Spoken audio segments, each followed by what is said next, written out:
Hey guys, Joe here, and here to talk to you about is it too early for a Rivals of Aether tier list? Now, of course, I personally think that it is quite a bit too early for a tier list, and if you're trying to pick a character just off them being high tiered, then I'd say you aren't quite choosing the right thing in Rivals of Aether yet, because a lot of reasons, and I'll be going over the reasons right now.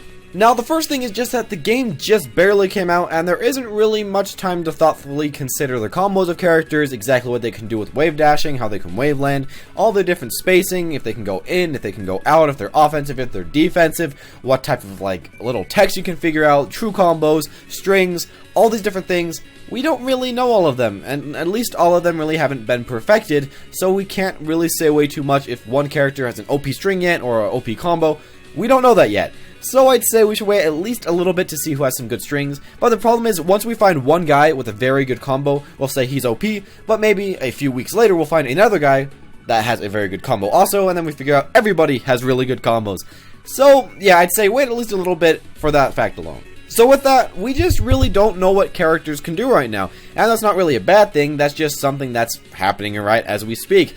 A lot of the characters in the game have really unique playstyles, and we think most of them are just purely offense. Now, while I do think this is a very offense-oriented game with the parry and stuff like that, I'm sure there is some defense that we really aren't seeing right now way too much, and in the future we'll be seeing at least a little bit more defense, some more mind games, and there'll be a lot more parrying, a lot more countering, different strategies, and just a lot more stuff like that. So we really just don't know right now exactly what characters can do, so saying one person is better than another, I really don't think is quite fair.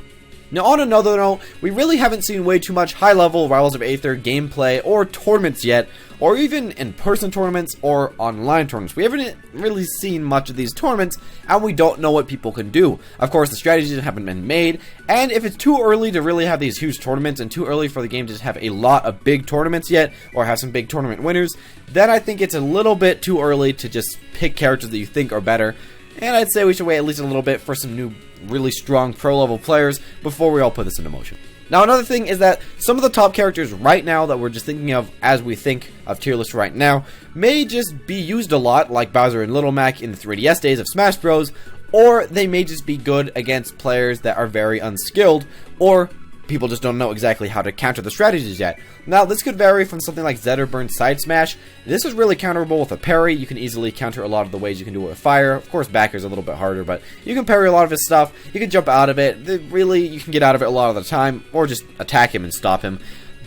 Or even run away and just wait for the file to run out. But right now, people don't really think about that. They just want to go ham. They want to get that kill on that Zedderburn, kill him off the stage. So yeah, a lot of people are getting killed by these Zedderburns, a lot of people are getting killed by these Krags, and if you get wrecked by somebody online, you could think that they're very strong.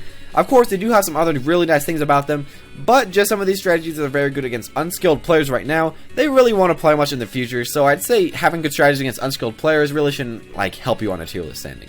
Now, another thing is that we really don't know the entire pace of the game yet. Now, we are told that it is supposed to be a very high-paced, really fast-acting, attack each other game, but, on the other hand, maybe there's some characters that you can kind of camp with. Maybe there's some characters you want to go in and out with, and maybe there's some characters you just want to play really defensive with.